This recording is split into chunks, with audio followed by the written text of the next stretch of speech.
ہماری خداوند یسوع کی انجیل مقدس یوحنا کے مطابق اس کا 15واں باب 12 سے 17 آیات تک۔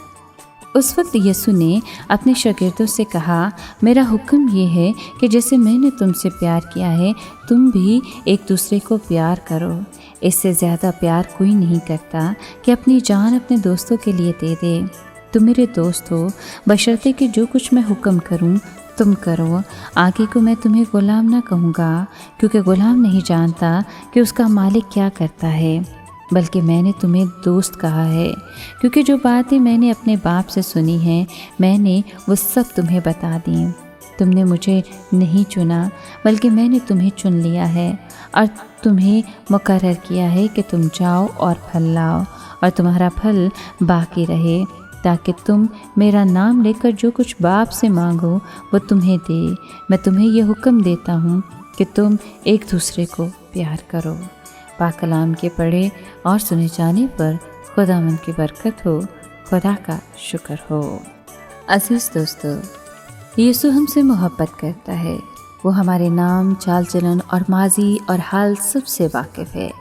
وہ ہماری تکلیف اور مسائل کا احساس کرتا ہے۔ ہمارے مستقبل کو خوشگوار بنانے کے لیے اس کے پاس منصوبے اور مدد موجود ہیں۔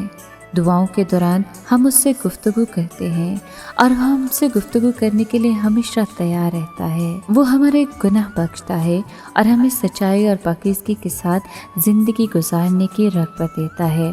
جیسا کہ یسوع ہم سے محبت رکھتا ہے ویسا ہی ہمیں بھی چاہیے کہ ہم ایک دوسرے سے محبت رکھیں۔ ہم اپنے عزیز و اقارب اور دوستوں سے زیادہ قریب آ جائیں اور ان کے حالات اور دکھ درد کو محسوس کریں، ان کے مقاصد اور شخصیتوں کو جاننے لگیں، ان کے مسائل کا حل ڈھونڈنے میں ان کی مدد کریں اور ان کے ساتھ کچھ وقت بھی صرف کریں۔ جب وہ کوئی خطا کر بیٹھے تو ہم انہیں درگزر کریں اور ان کے ساتھ صبر سے پیش آئیں اور ان کی خامیوں اور خطاؤں کو ان سے تذکرہ بھی نہ کریں۔ یسوع نے اپنی زندگی میں محبت کی انتہا کا نمونہ پیش کیا۔ اس نے محض باتوں سے اور مدد سے ہی کام نہ لیا بلکہ گناہ گاروں کے لیے اپنی جان تک دے دی۔ وہ ہمارے لیے محض جیا ہی نہیں بلکہ ہمارے عوض اپنی جان بھی دے دی۔ صلیب محبت کا تاج ہے جو خدا کی اس محبت کی وضاحت کرتا ہے جو اسے ہم سے ہے۔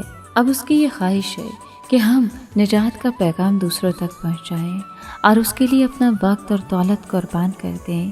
اگر یسوع ہمیں انجیل کا پیغام دوسروں کو سنانے کے لیے بلاتا ہے تو وہ ہم سے توقع رکھتا ہے کہ ہم اپنے آپ کو، اپنا مال و زر اور اپنی تمام قوت قربان کر دیں، اور جو ہمارے لیے برا سلوک کرتے ہیں ہم ان کے لیے دعا کریں اور انہیں اپنا دوست سمجھیں، کیونکہ مسیح یسوع نے بھی اپنے دشمنوں کے لیے دعا کی کہ اے باپ انہیں معاف کر، کیونکہ یہ نہیں جانتے کہ کیا کر رہے ہیں۔ مسیح یسوع نے انہیں محض بھائی یا خدا کے فرزند ہی نہیں کہا بلکہ دوست کہا۔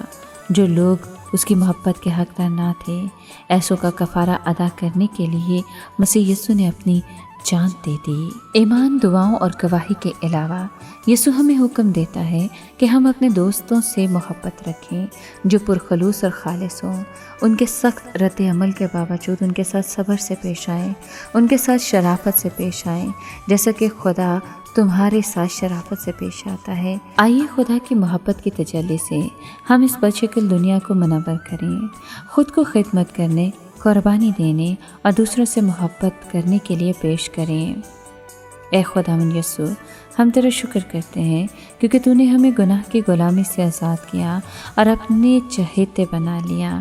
ہم چاہتے ہیں کہ سب سے محبت کریں جیسا کہ تو نے ہم سب سے محبت کی۔ ہم تیری عبادت کرتے ہیں اور خود کو تیرے حوالے کرتے ہیں۔ ہمیں وفاداری سکھا تاکہ ہم کثرت سے محبت کے پھل لائیں۔ آمین۔